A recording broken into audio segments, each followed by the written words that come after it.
Gravitas of the Pharisee, on his way home to Zion, became to hassle the papacy and the counterfeit kingdom. You say heresy, I stand with the Waldenses. Looks less set in tenebrous, light shining in the darkness.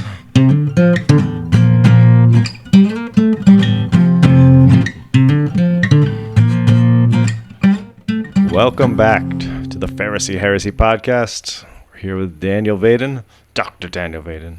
We'll be getting into some of the Reformation stuff today, and laying the groundwork for the papacy, and maybe we'll talk about those Waldensians I've been bugging him about.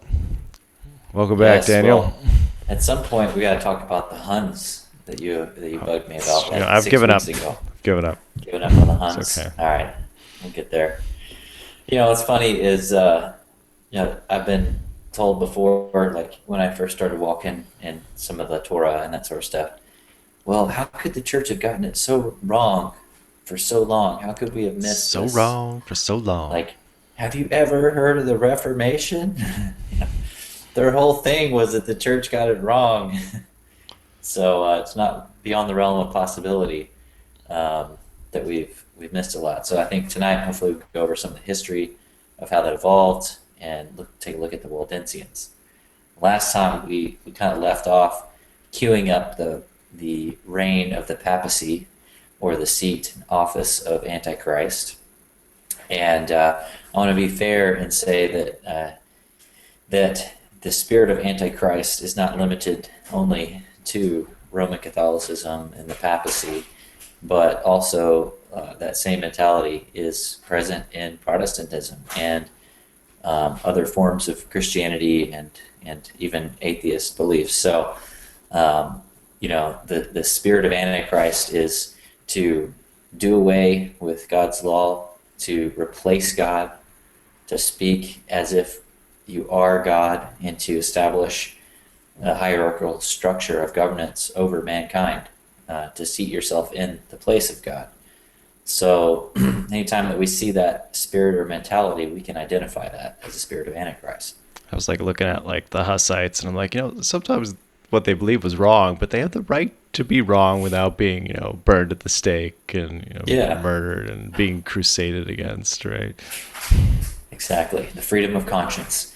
So we touched last time on 2 Thessalonians chapter 2, verse 3 and 4, and that says, "Let no one deceive you in any way, for it will not come until the rebellion occurs, and the man of lawlessness, the son of destruction, is revealed. He will oppose and exalt himself above every so-called God or object of worship. So he will seat himself in the temple of God, proclaiming himself to be God." And we touched on how the temple of God can refer to a physical temple. It can refer to the body of Yeshua. It can refer to the ecclesia, or the church, the body of believers, the spiritual Israel. And it can refer to the restoration of all things in the eternal state of New Jerusalem, which is all the temple of God, all the presence of God. And so we're going to touch on looking at the desolation, the abomination of desolation in the temple of the body of believers, the ecclesia, the called out ones. So if you look at the papacy to this day, it has still adopted the old title of Pontifex Maximus, which we talked about means the greatest bridge maker, or greatest way maker, as in a bridge between heaven and earth. This phrase pontiff is a Latin translation, which can just be a translation of the term priest. But there again, you have the papacy assuming this role, giving the Pope this position of high priest or highest priest, is certainly a direct usurpation of God's established priesthood that he established with Levites and then Phineas and Zadok as the eternal priesthood. So, but if you go and you look at this phrase Pontifex Maximus, that's the title given to the Roman emperors up until Emperor Gratian in the 4th century. And before him, all the emperors took this title, and before them, it was the chief position of the pagan Roman College of Pontiffs, which is the Roman cult of their pagan religion. And people have made claims that the Romans actually got that from ancient Babylonian priests. So to this date have been able to document that with primary sources, but I have read that been reported, and it does make sense. So this concept of Nimrod creating the Tower of Babel in order to reach to heaven and ascend into the highest, which is what Satan attempted to do, is to ascend into the throne of God and usurp his position. But we know there's only one mediator. What did you say that Pontifex Maximus means? Pontifex Maximus. Pontifex means greatest bridge maker or greatest bridge builder. So referring to a bridge or connection or mediation point between heaven and earth, or God and man. Okay, so I mean, a simple way of saying it is high priest. That's what I was wondering. Is it similar to the title high priest? Yeah, and pontiff was a term applied to Roman bishops and priests, and was even in the Latin translation of the scriptures in the book of Hebrews, I believe, used for the word priest. So pontiff, so then you get Pontifex Maximus, means greatest, highest, priest or bridge maker. Okay, so remember, like pawns in the brain is like the bridge. The pawns. Yeah, so, yeah, but anyways. Could bring it back home. Yeah. Bring it back to boards. I'm scared. Oh, man. So name all the cranial nerves. That's right. I just made that up on the spot. So it's the bridge right between the spinal cord and the brain. It's where all your cranial nerves attach. Yeah. Well, not all of them, but a lot of them. Right. It connects the lower regions of the nervous system to the upper regions. Bridge maker. Okay, I'm gonna remember that. That helps. Yes, but we know there's only one mediator between God and man, and that is Yeshua the Messiah, Jesus Christ, not the Pope. See 1 Timothy 2:5. So the last Roman emperor, again, to hold this title of Pontifex Maximus was Emperor Gratian. But in 382 CE, he renounced the title, apparently due to its pagan connections. Okay, so in 380 was the Edict of Thessalonica, which made Christianity the official religion of the Roman Empire. Okay, so you have the Edict of Milan in like 313, which granted peace and ended all the tribulations, persecutions of Christians under Constantine and Licinius, and then Christianity grew and spread and flourished until it was made the official state religion in 380, and then in 382, Emperor Gratian got rid of the title Pontifex Maximus. But after the fall of Rome, so Rome fell in 476, they began adopting this title once again for the popes. And so they kind of reinvigorated this office, but under a false banner of Christianity. Okay. During this time, it was Emperor Justinian in the East who wanted to regain the lost territories of the Roman Empire. And so that's a term called Renovatio Imperii, which means restoration of the empire. His whole reign was marked by that. And he fought with his General Belisarius in the Gothic Wars and a few other things. But one thing that he did was conquered the Vandals of Africa and North Africa in 534. He fought the Ostrogoths in Italy and won in 540. And then in 559, he defeated the Huns, who were advancing on Constantinople. So a lot of people say that this was the little horn that conquered three of the other horns before it, of the 10 horns of divided Roman Empire. So after Rome fell in 476, a lot of historians divided Rome up into Western Rome up into approximately 10 divisions, led by various sovereignties, and three of those were the Ostrogoths, the Vandals, and the Huns. And Justinian, with his general, defeated all three of those in his attempt to regain power and establish the empire's territory. It was during this time that when he conquered Italy under the Ostrogoths, he deposed the Pope who was there and replaced him with Pope Vigilius. Before I get there, though, so what he did then was he empowered this Pope with military power. So he took the Pope that was there in Rome and that was held by the Ostrogothic kingdom, and the Eastern Empire, which was still the remnant of Rome under Justinian, reconquered Rome, took the Pope from there and put his Pope there, and empowered that Pope with military power. So that would have been the first time that the Pope would receive what's known as temporal power. So the ability to not only have ecclesiastical power over the church, a religious power, but temporal power, secular power, in order the power of the state to enforce the things that he says. Okay, and when what we've seen in history is when the papacy is given that, they will they believe that they have the right to crush any heretics, any rebellion to their authority by any means, which at many times included torture, certainly murder, certainly excommunication, certainly anathema, which is just basically condemning people to hell. And to this day, you can read quotes where statements are made such as, if the Pope had power, they certainly would use it. So in other words, if the United States, if the political tides changed, the Roman Catholic Church would not support the notion of freedom of conscience and freedom of choice and religious freedom, but would certainly dictate that all submit to the power of Rome. So let's kind of go touch on one more thing with the Pontifex Maximus.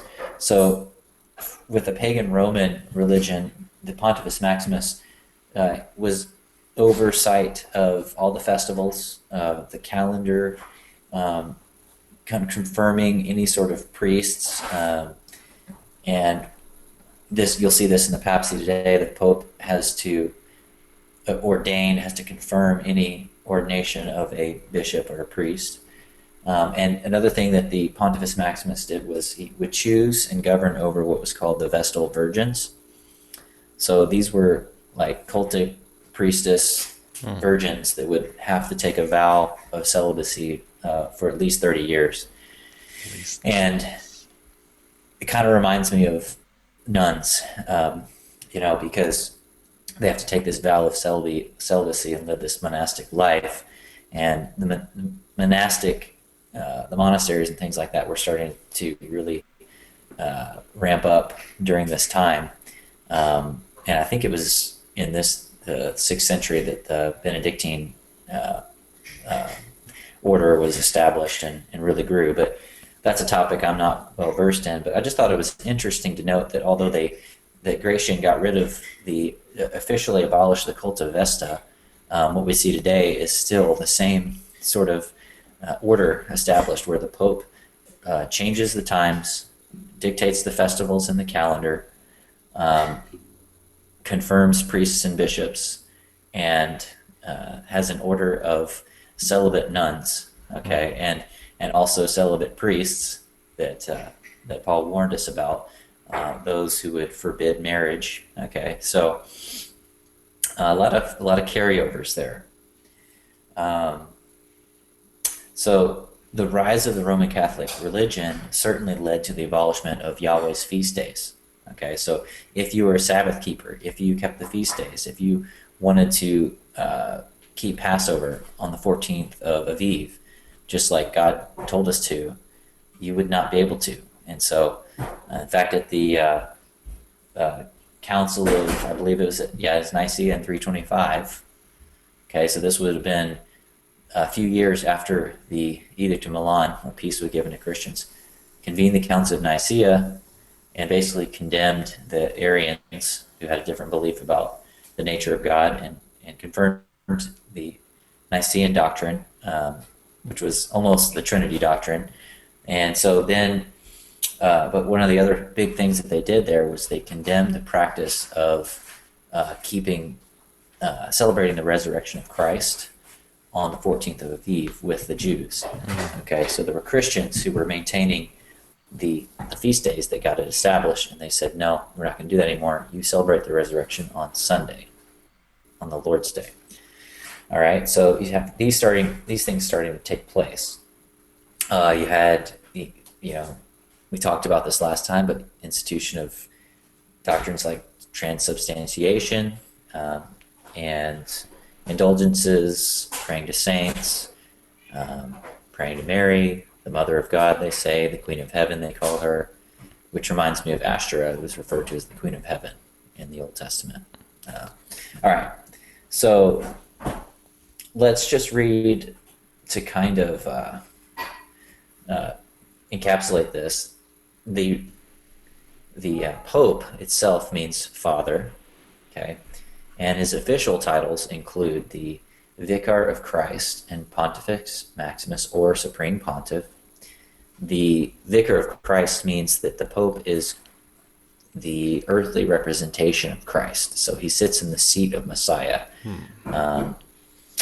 And he's also referred to commonly as Most Holy Father and Head of the Church. Okay, so according to the Roman Catholic Church, the proper pronoun for which to address the Pope is His Holiness. Okay, so if we contrast these titles with what Yeshua told us, you see he warned us about placing a spiritual authority of hierarchical structure over men. He said, "You are not to be called rabbi, for you have one teacher, and you're all brothers. You do not call anyone on earth your father, for you have one Father who is in heaven. Nor are you to be called instructors, for you have one instructor, the Messiah. The greatest among you shall be your servant, for whoever exalts himself will be humbled, and whoever humbles himself will be exalted." This sounds like the exact opposite of what the Roman Catholic Church has concocted, because Yeshua said you are all brothers. Now, he wasn't saying you can't call your dad father. He wasn't saying you can't have a teacher. But what he's saying is you're not to establish a spiritual hierarchy over each other, as if one is greater than the other, but rather you should all see yourselves as equals and servants of one another. All right. So the Roman Catholic Church does maintain and mandate a hierarchical structure, with the Pope at the top occupying the seat of Christ. We covered a couple quotes last time. I just want to read maybe a couple more. This is from the Catholic Encyclopedia, Volume 4, page 153, and it says, "The Church, on the other hand, after changing the day of rest from the Jewish Sabbath, or seventh day of the week, to the first, made the third commandment refer to Sunday as the day to be kept holy as the Lord's Day." So that's from the Catholic Encyclopedia, and they say that, they abolished the seventh-day Sabbath and changed the third commandment to Sunday. All right, so changing times, changing God's laws. Here's from the Council of Laodicea. Commandment, keep the Sabbath. I don't remember. I think it is, but What? I don't know why the quote says that. I don't know. Okay. Oh, I think it's because the Catholics actually have, they combine two of them together and change the order a little bit. Okay. I think that's why. Okay. Yeah, they have a different set of 10 commandments, slightly different. I just remember that because you braid the challah into 4 strands to remember the fourth Right. commandment. Okay. Yeah, and So here's one from the Council of Laodicea in 364, Canon 29. "Christians must not Judaize by resting on the Sabbath, but must work on that day, rather honoring the Lord's Day, and if they can, resting then as Christians. But if any shall be found to be Judaizers, let them be anathema from Christ." Okay? It's heretical Pharisees. Right. This in 364, this was very early on, like after Christians were even given peace and they're starting to obtain power than the empire. This council decides that if you Judaize, if you rest on the Sabbath and you keep these feasts of Yahweh, you're anathema, or essentially condemned to hell is what that means. All right, so you're telling me that there wasn't a conspiracy to destroy God's holy days and suppress the faith once delivered by the apostles? Certainly it was. Here's from Dogmatic Constitution on the Church from Pope Paul VI in 1964. He said, "The Pope's power of primacy over all, both pastors and faithful, remains whole and intact. In virtue of his office, that is, as Vicar of Christ and pastor of the whole Church, the Roman Pontiff has full, supreme, and universal power over the Church, and he is always free to exercise his power. The order of bishops, which succeeds to the College of Apostles and gives this apostolic body continued existence, is also the subject of supreme and full power over the universal Church, provided we understand this body together with its head, the Roman Pontiff, and never without this head." So even all the bishops, they maintain power as well, but only with the head, which is the Roman Pontiff. All right. This is from the Catholic Encyclopedia on the infallibility of the Pope. The Roman Pontiff, or the Pope, when he speaks ex cathedra, that is, when in the exercise of his office as pastor and teacher of all Christians, he defines, by virtue of his supreme apostolic authority, a doctrine of faith or morals to be held by the whole Church is, by reason of the divine assistance promised to him and blessed Peter, possessed of that infallibility which with the divine Redeemer wished his Church to be endowed in defining doctrines of faith and morals, and consequently that such definitions of the Roman Pontiff are irreformable of their own nature, and not by reason of the Church's consent. So if the Pope is speaking ex cathedra, when he defines dogma, it means it's irreformable and is not up to the Church's consent. So that's the doctrine of infallibility of the Pope when he speaks ex cathedra. Lots more quotes, but I don't want to take up a whole lot of time on that. Maybe I'll read this because, and I'll finish with this quote, because this is one from one of the Reformation leaders. It's called Treatise on the Power and Primacy of the Pope. Okay, and he says, this was Philip Melanchthon.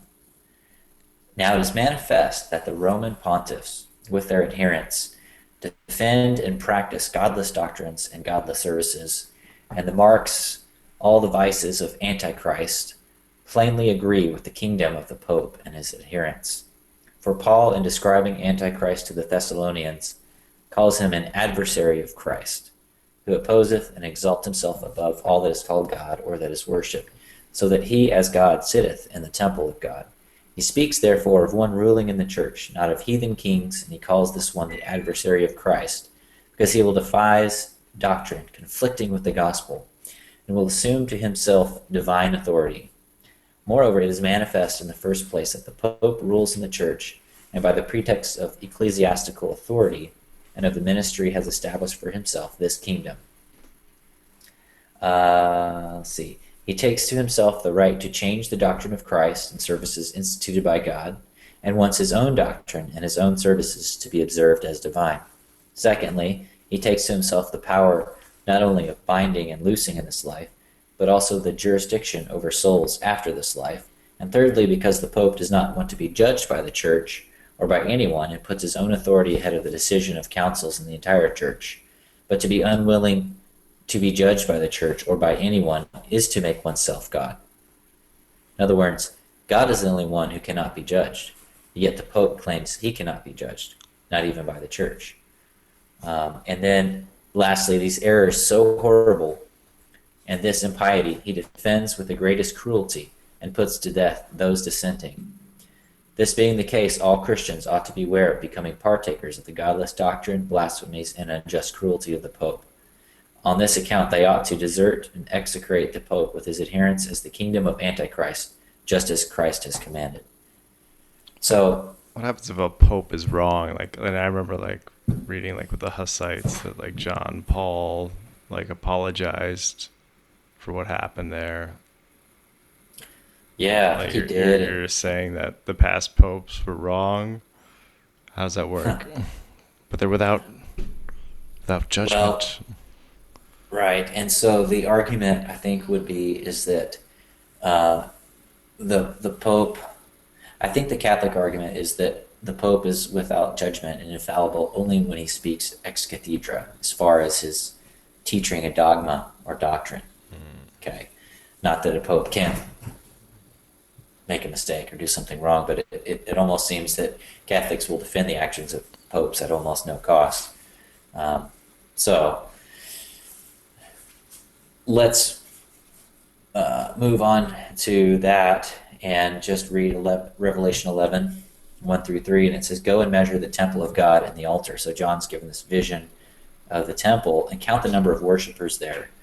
But exclude the courtyard outside the temple. Do not measure it, because it has been given over to the nations. And they will trample the holy city for 42 months. And I will empower my 2 witnesses, and they will prophesy for 1,260 days, clothed in sackcloth. So historicists believe this is referring to the church when he's saying, "Go and measure the temple of God and the altar."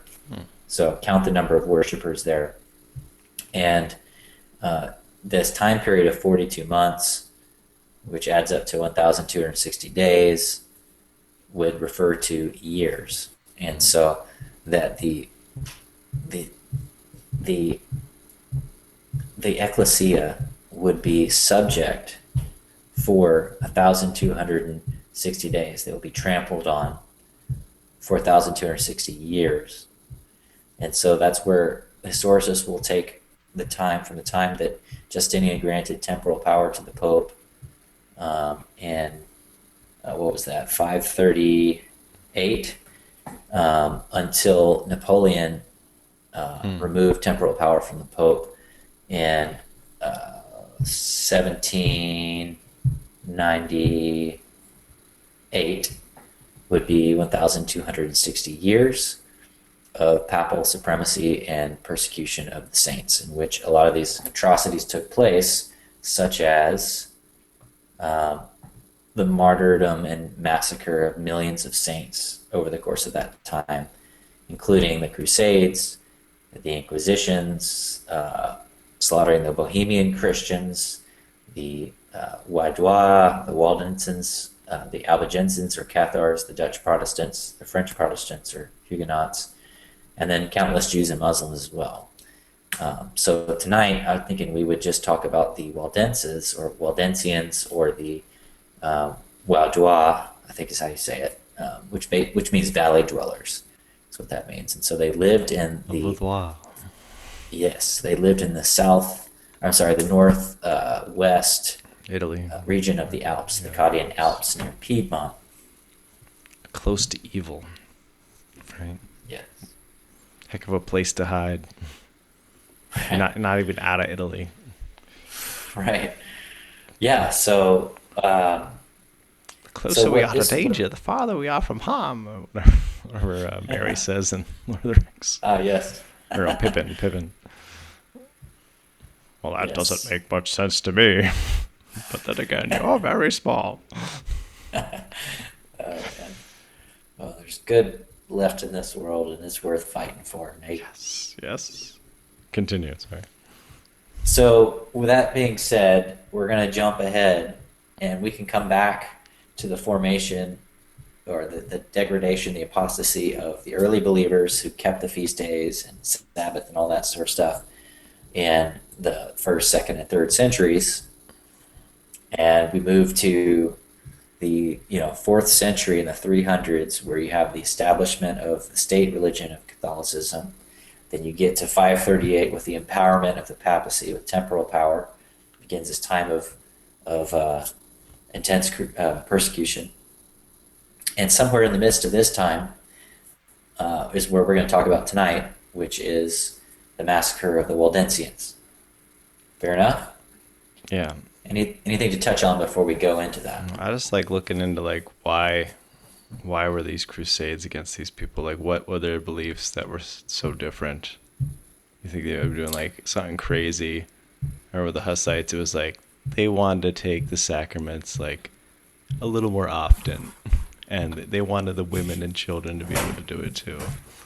It's like, really, that's why we went to war this over this. Yeah, I mean, Apparently, they it could even be put it on things. their banners. They put like the chalice for the Bohemians. They had like a chalice on their banners, like, 'cause that was their thing. Right. It's like Is that because they could only the take the Romans bread. wouldn't let them? Yeah, they wouldn't They let them the wouldn't take the wine. wine. Yeah, Yeah. So they put the chalice on there, which I is don't. kind of ironic that the Roman Catholicism will say, "Oh, hey, we're commanded to take the literal flesh.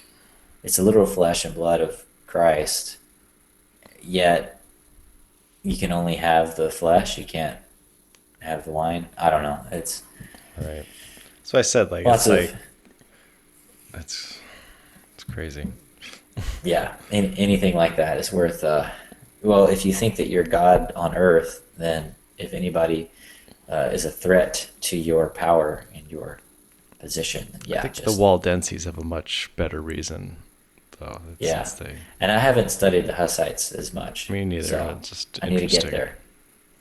All right, so the Waldensians were a sect of Christianity separate from the Catholic Church, predating the Reformation.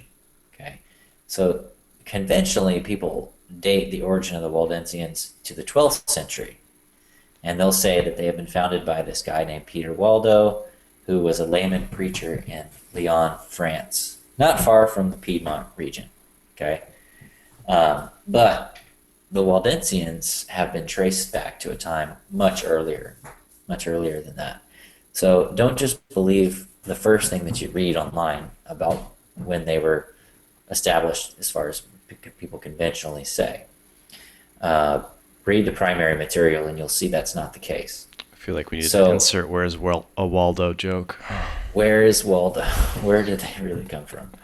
So, some people suggest that they even come all the way back from the time of the apostles, maybe even Paul's fourth and final missionary journey to Spain, that perhaps he stopped in the Cadian Alps on the way, and that maybe this is where this group of people came from. This and that's in Romans 15:24, where he talks about that, and it's Clement of Rome, and Muratorian Canon, Cyril of Jerusalem, and Chrysostom and Jerome all confirm that Paul did go to Spain, although it's not explicitly recorded in Scripture. So, yeah, so here we go. Antoine Monastier says that Eberard de Bethune, writing in 1210, claimed that the Vaudois meant valley dwellers and was in use before the time of Peter Waldo. So a guy that wrote in 1210 said that this name of this people was in existence before the time of Peter Waldo. So that right there says, well, Peter was a great guy, but he was not the one who started this group of people.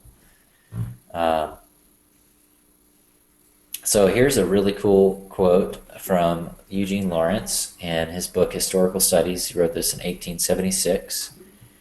And he says, here within the borders of Italy itself. And you know what? As I read this, I'm going to share. So I think one of the points you're trying to get here is Waldo and Waldenses are two different things. Waldense means valley dweller, where Peter Waldo was this guy who kind of rallied these people together. And the name isn't necessarily that they were Right. little Waldos. They were just Right. valley dwellers. Okay. Exactly. I was wondering that as you were talking. It makes for a nice alternate history to kind of make them look like this little offsect or offshoot of Catholicism, that like a puny offshoot, nothing that could trace their roots back to any sort of apostolic tradition. You see, if you're able to say, oh, they had no connection to the apostles, they're just a crazy group of people led by Peter Waldo, right? So So as I have a picture here of the College of the Barbs where they trained up their youth and their missionaries, I'm going to read this to you.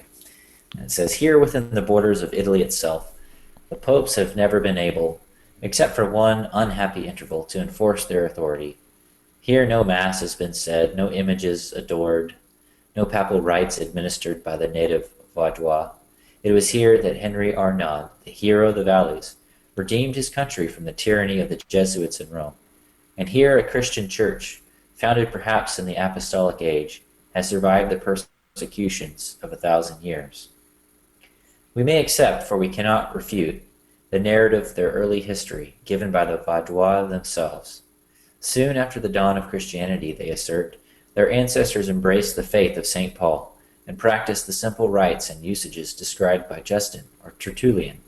The scriptures became their only guide. The same belief, the same sacraments they maintain today, they held in the age of Constantine and Sylvester. They relate that as the Romish Church grew in power and pride, their ancestors repelled its assumptions and refused to submit to its authority. That when, in the 9th century, the use of images was enforced by superstitious popes, they, at least, never consented to become idolaters. That they never worshipped the Virgin, talking about Mary, nor bowed at an idolatrous mass. When, in the 11th century, Rome asserted its supremacy over kings and princes, the Vaudois were its bitterest foes. The three valleys formed the theological school of Europe. The Vaudois missionaries traveled into Hungary and Bohemia, France, England, and even Scotland, and aroused the people to a sense of the fearful corruption of the Church. They pointed to Rome as the Antichrist, the center of every abomination. They taught in the place of the Romish innovations, the pure faith of the apostolic age.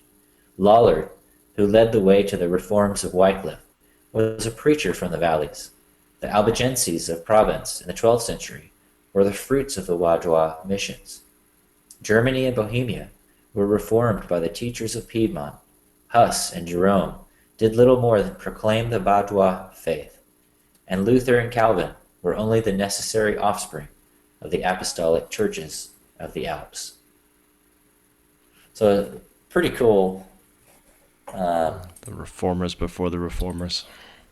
Yeah.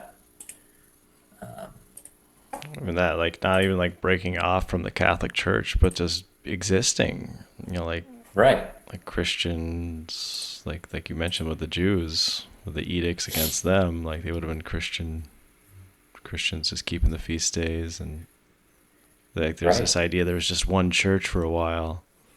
There's probably lots of these little groups like the Waldenses. Oh, yeah. Coming out of the apostolic age and just had their own ways of doing things, and then Right. The Celtic Church and many others. St. Patrick.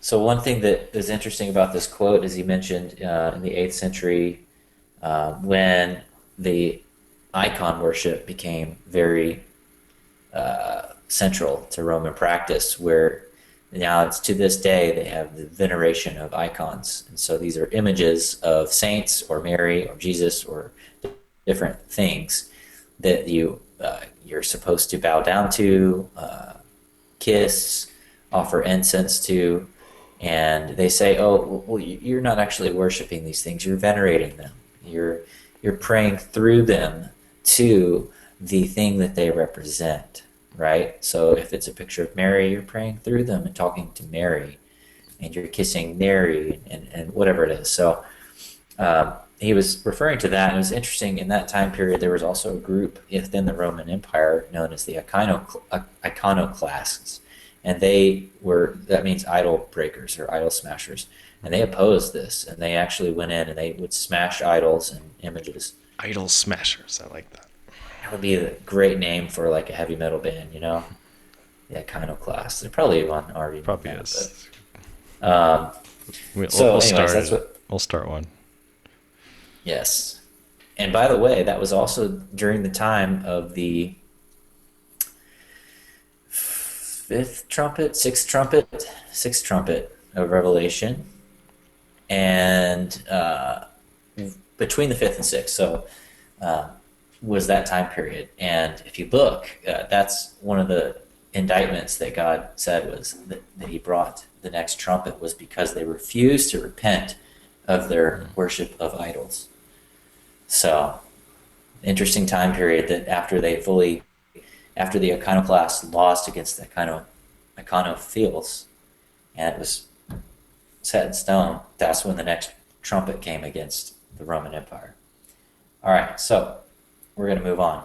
The Waldensians were known for their simplistic, quiet, and peaceful lives, but also for their Bible colleges, especially the College of the Barbs in Pra del Torno, which we saw a picture of earlier, in the Cadian Alps in northwest Italy between Piedmont and France. There they trained up missionaries who were sent into Europe to work trades and professions while secretly carrying the message of the gospel to those who expressed an open heart towards it. At this time, the Catholic Church forbade anyone from having a Bible in any other language than Latin. Yet the Waldensians translated the Bible into their own language and even trained up their students by having them handwrite the Bible from a young age. Some could recite the New Testament word for word. The missionaries would keep small sections of Scripture under their garments to share with those who expressed an openness to the gospel. So they have like pages of the Bible, and they would like trade pages of the Bible so you could like memorize them. Yeah, so like they would, in the college, they would handwrite the Bible, and then take a page or two and put it under their garment to carry with them. So what I want to do is I'm going to keep reading here, but I want to share this picture. I'm going to zoom in so that you can see this map nicely. Oh, too far. You see that okay? Yes. All right, so this will give you an idea of all these locations I just listed off. So amongst several other objections to the doctrines of the Roman apostate church, the Waldensians rejected the authority of the papacy. So here's the reasons that you were asking about earlier.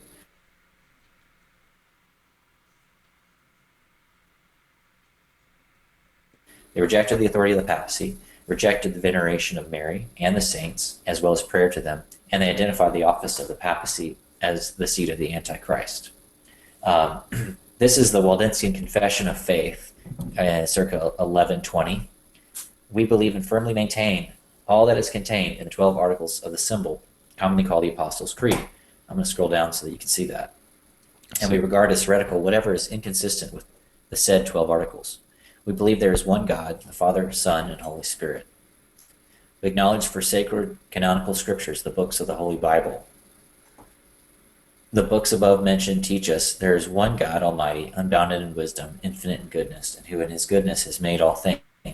For he created Adam after his own image and likeness, but through the enmity of the devil and his own disobedience, Adam fell, sin entered the world, and became transgressors. All right? So they believe in Christ, that he was born. Let's see.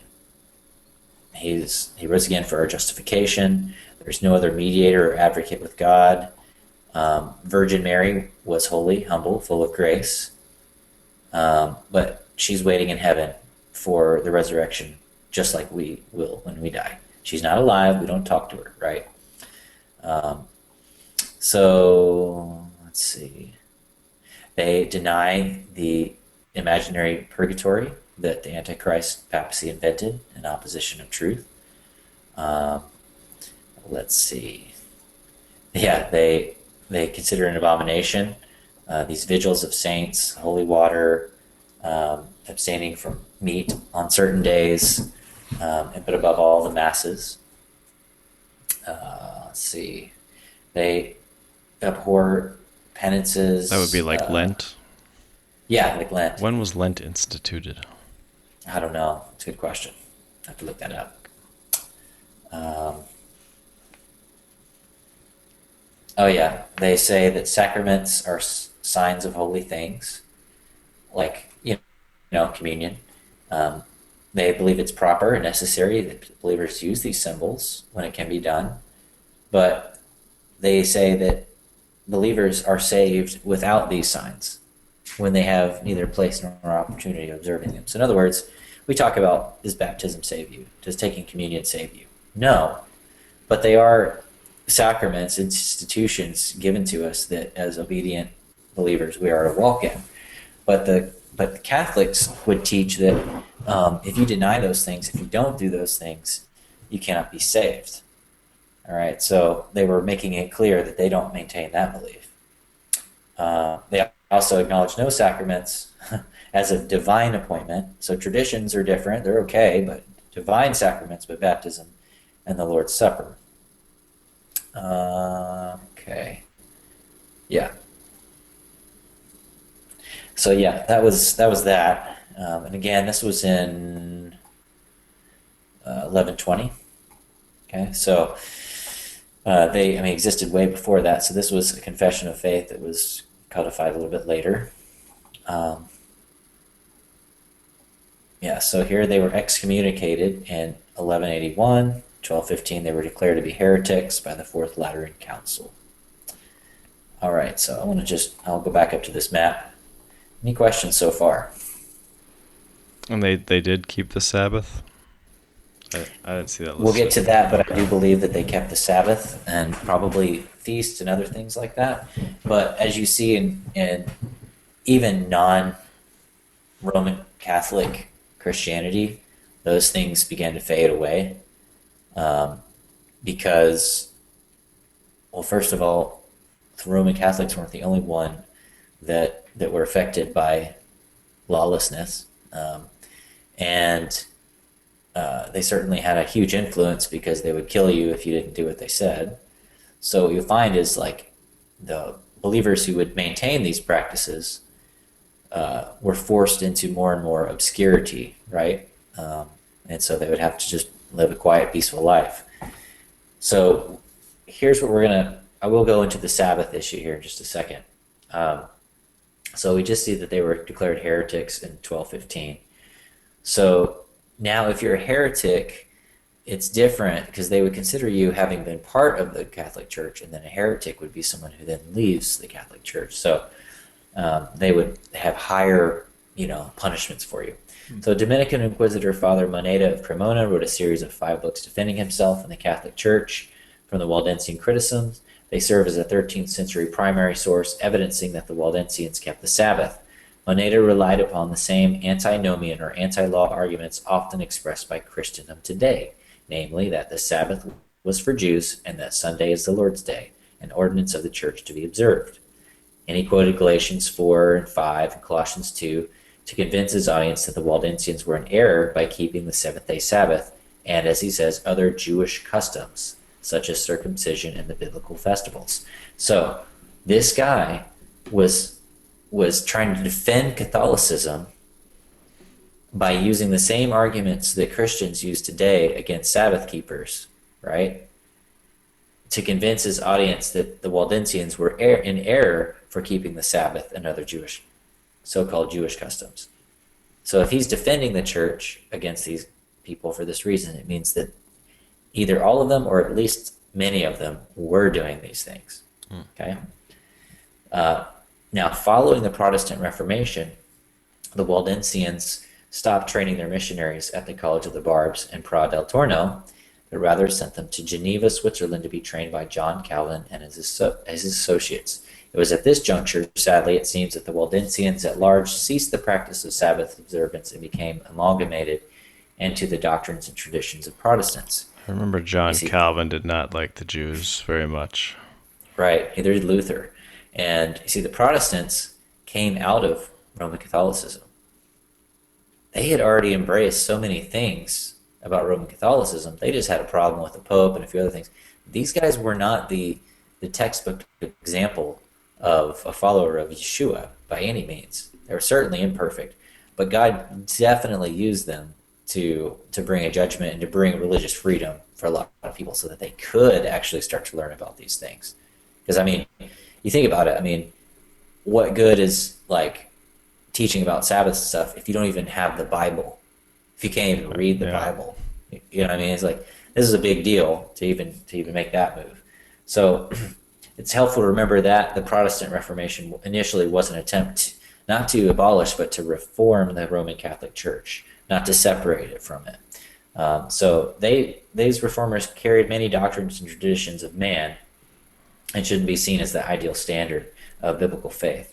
And I do believe that the Reformation certainly was a work inspired by the Holy Spirit because of the good that came from it. But so now, many inquisitions were then set forth against the Waldensians in the northern regions of Italy. In the late 13th century, Dominican Inquisitor Ranieri Sacco identified them as the most dangerous sect and reported that some claimed the sect of the Waldensians had existed since the time of Pope Sylvester. So this was 314 Common Era, during the reign of Constantine, and that others claimed they had existed since the time of the apostles. So here's this inquisitor sent to investigate, and he said that these people claim that they had existed at least since the time of Constantine, and many of them claim that they originated from the time of the apostles.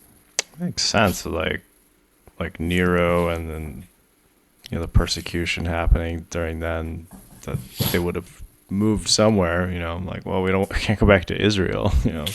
Right. That's not a good place to be. Right. Let's go north to the Alps. So it makes sense Yep. that Christians would have moved out of Rome, and Exactly. Yep. this whole like So now we're gonna Messianic get to- Judaism, like they've been persecuted for the last 1,000 years. And it's like, oh, it's not till the 1500s that Oh yeah. all the Well, in the fourth century, during Constantine and those, and the Theodosian Law Code became enacted, where if you're Jewish, you couldn't hold public office. Your synagogues were given to the churches. It was huge persecution against anything Jewish. So if you're a Christian and you look Jewish, you kept the Sabbath, did anything, you would be lumped in. So of course you're going to be pushed out of that lifestyle if you want to be able to buy or sell or own property. If you don't take the mark of the beast, and the beast is the fourth beast, which is Rome, which was the one ruling at the time. So if you didn't do what they said, you'd be punished, both religiously and civilly. It's like All right, people so ask me all the time, is my last name Jewish? I'm like, well, it's actually German, just because so many Jews took a German last name just to avoid persecution. It's like, I'm sure they were doing it not even in World War II, but far before then, trying Right. to blend in. So here's where it gets spicy, okay? The Crusade of 1487. The growing influence of the Waldensians inspired Pope Innocent the Eighth to sign the Papal Bull of 1487, also known as the Id Nostri Cordis, or Our Hearty Desires, which called for the extermination and dispersion of the Waldensians. Pope called for their extermination. It specifically authorized a crusade in the region of Dauphine, Savoy, and Piedmont, and offered a plenary indulgence for anyone who'd take part in the crusade. I thought the So the Crusades were just against the Muslims. Nope. Oh, no. Right? So the Crusaders were ordered to seize their houses and plunder their goods. This meant that anyone who joined the crusade would be given the freedom to murder the Waldensians and take their property, and be promised forgiveness of sins and guaranteed passage into heaven. That's what the plenary indulgence offered. Crazy. And the bishops and such were empowered with the ability to basically anathematize anyone or excommunicate them who did not join in the effort. So if you did this, you get a free pass to heaven and take all their stuff. If you didn't do it, you risk excommunication. Sounds like the story of Esther, where they were like promised, if they kill the Jews, they had this one day where they could just kill Jews and you could take their wives and I never thought about that. take their land, and it could belong to very you. much It gave you a lot of Antichrist. incentive to kill the Jew. If you're a poor guy living on the street, like, I can kill this Jew. His house is mine, and legally it's okay. Right. Why wouldn't you do that? Man. So shortly thereafter, it happened. The crusade ensued against the Waldensians into the Gaudian Alps. On one occasion, many fled into a cave on which a fire was kindled at the entrance to the cave. When the fire was extinguished, they found 400 children lying dead in their mother's arms, and about 3,000 in total perished from the smoke. Many of them fled to Provence in southeastern France or to Italy, and those who were captured were forced to convert to Catholicism. But their properties were not returned. So they had to convert, but they wouldn't get any of their stuff. These policies led to the subsequent massacres in the following 2 centuries that we'll talk about next. So during this time, the Waldensians fled to places like Bohemia and Moravia. You'll see there on the map. There's very little information that we still have regarding their observances because the writings were largely destroyed. But some writings of those who opposed them can be referenced, which I was referencing earlier. So a 15th century manuscript published by church historian Johann Dollinger in the History of the Sect says that in Bohemia, the Waldensians, they said they do not celebrate the feasts of the Blessed Virgin Mary and the Apostles except the Lord's Day. And he said not a few celebrate the Sabbath with the Jews. So by saying not a few, he's saying many of them celebrate the Sabbath with the Jews. Okay, so there you have it. This indicates that at least some sects of the Waldensians at this time maintained Sabbath observance. Still. So in 1532, the Waldensians met with Swiss and German reformers with the intent to join the Protestants, and they adapted their beliefs to those of the reformers and drafted a confession of faith. So they kind of joined up with the reformers during this time, and a lot of their practices, So they would have fought alongside the Bohemians in like the Hussite Revolution, possibly. That'd be I think so. I need to go back 100 on years dates, later, I think. But yeah, I don't remember what exactly, but I think so. I just know they did well. They actually won many battles. Yeah. There's at least like 5 crusades against them. Hey. Yeah, I need to study up on that.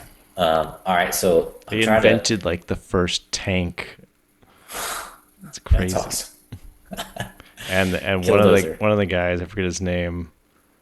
Like he was so BA that like he knew he was gonna die, and he's like, I still want to go into battle with you, so I want you to take my skin and make it into a drum and beat it as you go into. I'm like, that's something. That is pretty awesome. I'm just gonna pull up an image here, just to kind of see if I can get one of maybe the Piedmont. I saw the Piedmont lamp. Valley. Yeah, there's. Which one? What was their phrase that they have I don't there? know. The tenebrous. It's not like tenebrous lux or something like the light, the darkness. Or Yeah. I'm like, that's an episode title. Yes. I need to look that up. Yeah. So here's a cool picture. That's College of the Barbs. It's crazy. See what this Their pulls own up for me. colleges. They were training secret agent Christians to go Right. out and pretend, I'm just a blacksmith. Here's the Bible. All right. For sake of time, I'm going to push through this. Marindal Massacre of 1545. Got 20 seconds. 1532, Pope Clement VII offered a plenary indulgence to the Waldensians, who would renounce their faith within 2 months. So during this time of 2 months that they had to renounce their faith, his soldiers abducted many of their women and children and forcefully converted them. Okay. Now the Waldensian farmers fought back with pitchforks and clubs, but they couldn't withstand the onslaught of those well-trained soldiers. So the Pope then wrote to King Francis I to report on the Waldensian resistance, and Francis instructed the French Parliament to intervene, upon which 7 Waldensians were burned at the stake, and this led to a revolt. So Catholics will use this revolt as an excuse for the massacres that took place after they burned them at the stake and abducted their women and children. All right. So members of the sect were pursued and arrested because they denied purgatory, did not pray to the saints, and refused to pay the tithe to the clergy. Many Waldensians were imprisoned or executed by burning at the stake. An attempt at diplomacy was urged by the Swiss and German princes, yet was unsuccessful. Increased inquisitions and persecutions led to the Marindal Massacre of 1545. Jean Maynier, the president of the French Parliament of Aix, in coordination with Cardinal Francis de Tournon, resolved to annihilate the Waldensian heretics, and in 1545, King Francis I, revoked all potential pardons. On January 1st, 1545, Francis issued the, I don't know how to say this, the Arrêt de Merindol, and assembled an army against the Waldensians in Provence, intent on the total annihilation of the Waldensians. Upon the arrival of Antoine Escalin de Aymars, also known as Pauline de la Garde, the captain of an Italian band of mercenaries, the assault began. So as soon as the captain arrived, they began the assault. So here's an excerpt from World History Encyclopedia detailing the events of this massacre. In the ensuing combat, there were many dead and wounded on both sides. Led by Maran, the Waldensians did their best, but were not equal to the task of resisting the cannons of the enemy. They proposed to open the gates if promised safe passage to Germany, or if given a pledge of fair trials. With the promise received, Maran and his partisans exited the village first. They were immediately seized and executed in a nearby meadow. Only Maran and the pastor Guillarne Serre were spared, taken in custody by the Pope's legate to Avignon to be judged and burned alive. The female combatants were locked up in a barn, which was then set ablaze.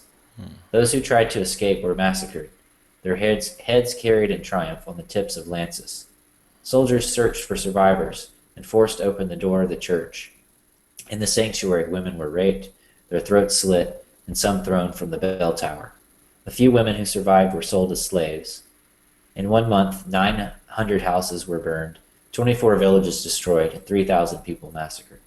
Only the most robust men were spared and sold to spend the remaining days on the king's galley ships. The parliament made it a crime to assist those in misery dying from hunger. Anyone showing pity suffered the confiscation of their possessions. The cavalry of Agault, installed at Tour des Aigues, roamed throughout the countryside, committing atrocities. Peasants were forced to travel to Aix or Marseille to find and ransom their kidnapped children. When the parliament sent 2 members to investigate the barbarism, they returned horrified. The peasants of Luberon could no longer work their land without soldiers stealing their oxen, and women were robbed in the fields. Based on this report, the parliament rendered a new order authorizing the authorities to assist the population. The king ordered an investigation and demanded an accounting of the expedition. De Tournon supported the cause of Maynard, who was the French parliament leader, and on 8th of August 1545, the king rendered his verdict, approving what was done to exterminate the Waldensians. Calvin and Farel were devastated by the news and requested intervention from the Swiss. The king's justification to the Swiss was that the Waldensians were disloyal subjects and punished because they refused to pay the tithe. At the death of Francis I, the tide turned. Maynier sought to continue the persecution and arrested 2 men with strong connections in Parliament. De Tournon, the cardinal, was in a state of disgrace with King Henry II of France, who designated a commission to investigate Maynier and others involved in the crimes. So this King Henry II was investigating what happened. And the indictment against Maynier charged him with distorting the truth about the heretics. So he lied about the heretics, what they did and why they did it, okay? Undertaking the massacres on his initiative and condemning the vagabonds to die of hunger. Now, Maynier's eloquence allowed him to save his head, and he expressed no remorse for his actions against the Waldensians. In the end, Jean Maynier was liberated, restored to his functions, and named Chevalier of Saint Jean de Latran by the Pope. So at the end of this horrible massacre, he was exonerated and returned to his position by the Pope. So don't tell me the Pope had just Yeah. That's what they try to say. They're like, oh, it was all secular authorities that did these genocide, essentially. Yeah. You call for their massacre. You do everything you can to make it possible for the massacre to take place. After the investigation, it's proven that people lied and atrocities were performed. And then you exonerate the person who led the charge. You, sir, are responsible, Mr. Pope. So now we're gonna get to the Piedmont Massacre of 1655. You ready for more massacres? No. It's like growing up, it's like, yeah, a couple guys got burned at the stake. It wasn't like whole generations Yeah, because they had pages of Bibles, in their clothes. it's sick. It's sick. Let's see if I can. I thought I had heard that Let's like bring this one they up they here. actually did some good guerrilla warfare that like later Napoleon adopted the Waldenses, like fighting the Alps Oh, and really? everything. That might be completely Probably made so. up, but It's kind of a horrible picture to it is have up there. interesting, like because Napoleon is like you mentioned before, he's the one who kind of ended this whole thing with the popes. So he used tactics that the Waldenses used. Right? Like, comes That full makes sense. circle. Let's see. This is a cool picture, even though it's tags on here. Yeah. So, anyways, all right. So the Piedmont Massacre of 1655, with the Edict of Nantes in 1598, the Waldensians gained some short-lived religious freedom until the persecution arose again in the 17th century, when on January 25th of 1655, the Duke of Savoy, Charles Emmanuel II, ordered the Waldensians to either attend Mass, which means become Catholic and submit to the papacy, and abandon their Protestant faith, or evacuate the lower valleys and move to the upper valleys of their homeland. In the dead of winter, traversing the swollen rivers, the snowy valleys, and icy passes of the Alps with women, children, sick, and elderly was nearly a death sentence, and this was the intent of the Romanists. The Waldensians refused to defect from their faith and chose to rise up together and journey to their kinsmen in the upper valleys. Upon false reports of uprising, the Duke sent troops into the upper valleys under false pretenses of quelling the people. The troops led by Marquis of Pianeza secretly arrived upon the valleys at La Torre, France, on April 17, 1655. And the Waldensians constructed a barricade at the entrance to the city, but eventually were forced to flee and give the city and farmlands into the hands of the enemy. They retreated to the hills, whilst the Romanists gathered in a church on Palm Sunday to chant the Te Deum, which begins, "We praise thee, O God, we acknowledge thee to be the Lord, and all the earth doth worship thee, the Father everlasting." Over the following 2 days, skirmishes took place, and the Waldensians were able to keep the Romanists at bay until Pianeza called for peace and gave apologies for their mistreatment at the hands of his soldiers who disobeyed his orders. The unsuspecting Waldensians opened their gates and villages to Savoy's army, and for 2 days of peace they conversed and dwelt together. Now, I'll quote James Aitken Wiley in the History of the Waldensians. He says, "The enemy now occupied the towns, the villages, the cottages, and the roads throughout the valleys. They hung upon the heights. 2 great passes led into France, the one over the snows of the lofty Col Julien, and the other by the valley of Queyras into Dauphine. But alas, escape was not possible by either outlet. No one could traverse the Col Julien at this season and live, and the fortress of Mirabeau that guarded the narrow gorge which led into the valley of Queyras, the enemy had been careful to secure. The Vaudois were enclosed as in a net, shut in as in a prison. At last the blow fell with the sudden crash of the thunderbolt. At 4 o'clock on the morning of Saturday, the 24th of April, 1655, the signal was given from the castle hill of La Torre. On April 24th, so this is me now, at 4 a.m., 1655, a series of massacres became known as the Piedmont Easter ensued, replete with looting, rape, torture, and murder.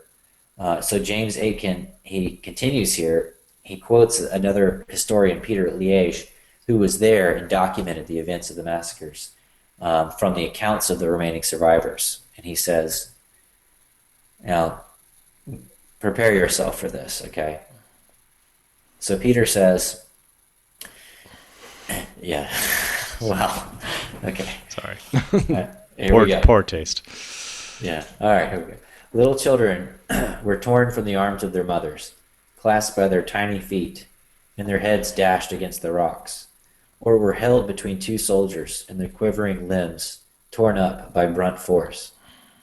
Their mangled bodies were then thrown on the highways or fields to be devoured by beasts. The sick and the aged were burned alive in their dwellings. Some had their hands and arms and legs lopped off, and fire applied to the severed parts to staunch the bleeding and prolong their suffering. Some were flayed alive. Some were roasted alive. Some disemboweled, or tied to trees in their own orchards and their hearts cut out. Some were horribly mutilated, and of others the brains were boiled and eaten by these cannibals. Some were fastened down into the furrows of their own fields, and plowed into the soil as men plow manure into it. Others were buried alive. Fathers were marched to death with the heads of their sons suspended around their necks. Parents were compelled to look on while their children were first outraged, meaning raped, then massacred, before being themselves permitted to die. But here we must stop. We cannot proceed further in Ledger's awful narration. There come vile, abominable, and monstrous deeds, utterly and overwhelmingly disgusting, horrible, and fiendish, which we dare not transcribe. The heart sickens and the brain begins to swim. My hand trembles, says Ledger, so that I scarce can hold the pen, and my tears mingle in torrents with my ink, while I write the deeds of these children of darkness, blacker even than the prince of darkness himself. Pretty horrible. That's like worse than the Book of Maccabees, and I thought that was bad. I know. So amongst the survivors that did This survive, many podcast fled. gets an R rating. Yeah, this podcast, NC-17 or R, mature audience.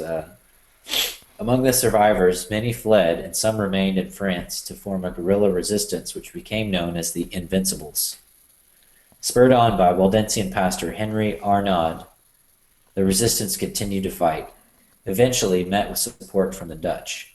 The Waldensians were not granted freedom of religion until after the French Revolution, and in 1848 King Charles Albert of Sardinia granted them civil rights. From this time forward, the Waldensians were able to migrate and flourish. So that's the story of the 600 Waldensians. years later. Yeah, so that was, 1848.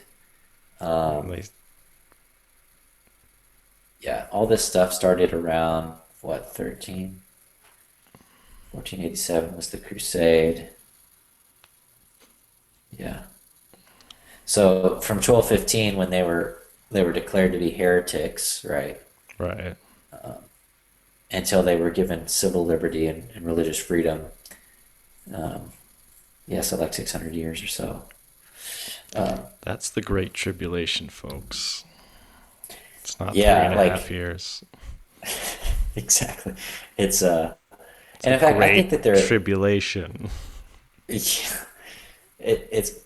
kind of crazy how we think like, oh no, we haven't experienced the tribulation yet. It hasn't gotten bad enough. Really? Like, was it bad enough for these people? You can't even write about it. That's how bad it is, right? Right. You can't even imagine. And speaking of the tribulation, I think that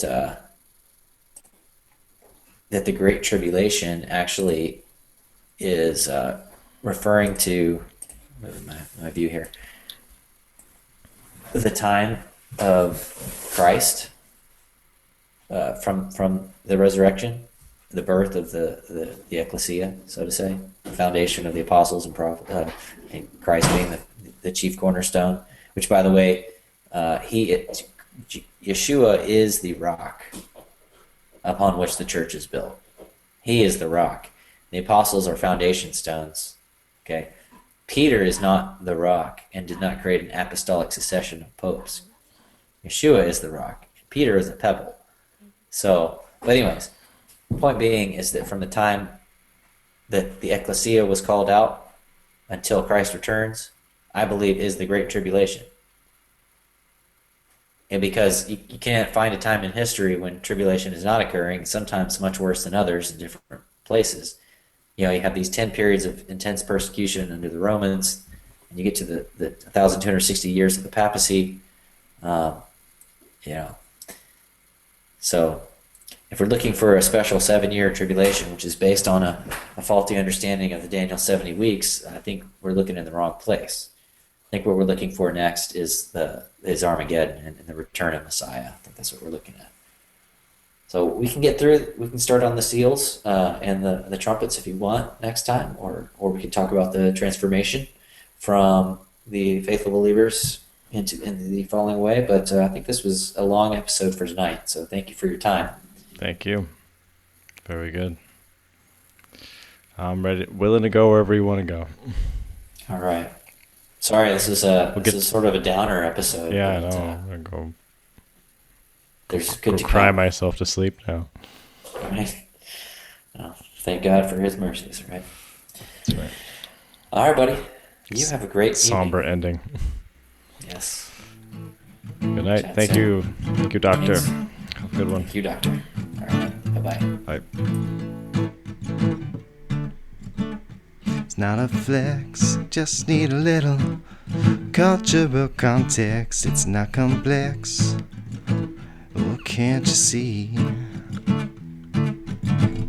It's not a heresy. Be a Pharisee. Oh, no, no, no, no. I'm just like he. Yeah, yeah. Pharisee. Heresy. To be set apart. It's not an art. I just put the horse before the cart.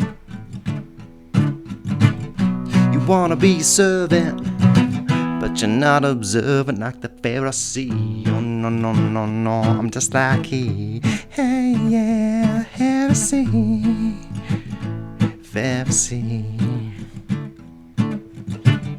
I'm a Pharisee follower. DC Talk told me love's a verb, and that's why I observe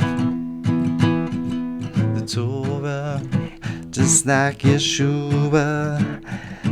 Shema, Zedekiah, Emunah, and Teshuvah. Shema, Zedekiah, Emunah, and Teshuvah. Just like Yeshua. The greatest of the Pharisees. Oh yeah. I just wanna be like he.